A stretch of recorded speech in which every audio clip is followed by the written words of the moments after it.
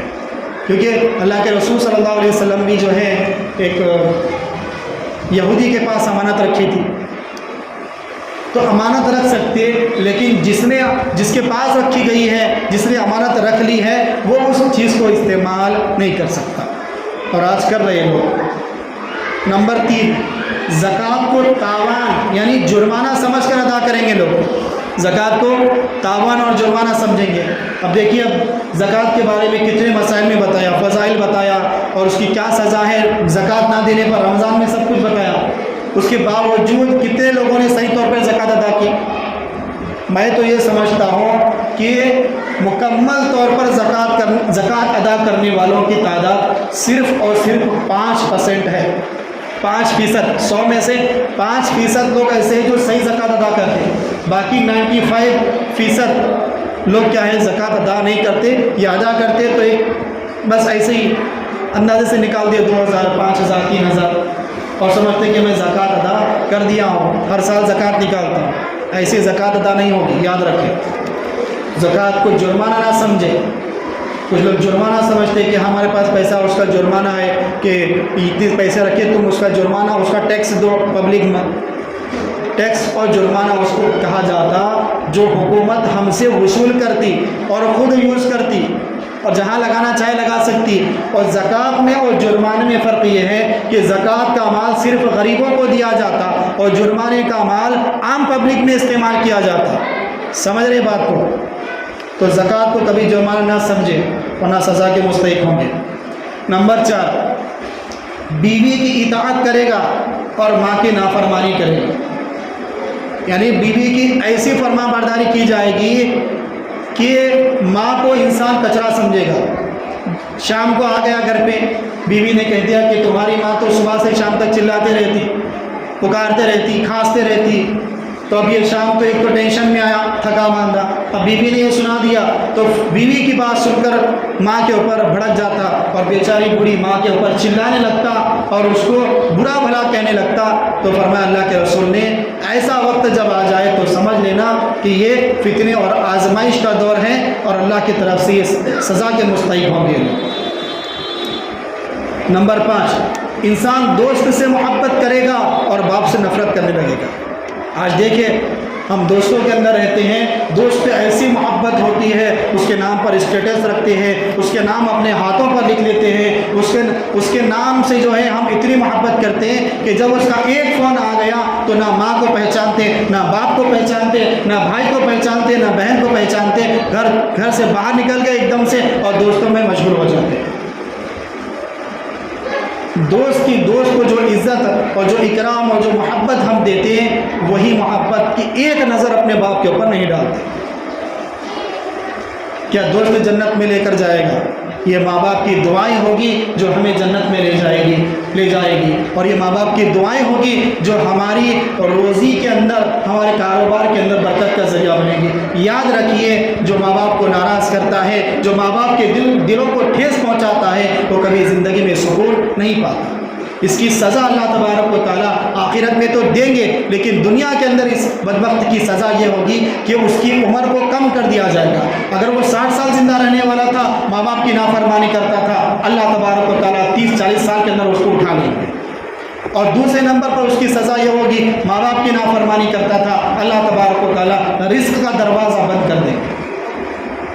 اس لیے موسیٰ علیہ السلام کے دور میں حضرت موسیٰ علیہ السلام اللہ سے ملاقات کرنے کے لیے، بات کرنے کے لیے پہاڑ پر جایا کرتے، طور پر جایا کرتے، طور پہاڑ پر جایا کرتے، اور وہاں پر جاتے تو بات ہوتی۔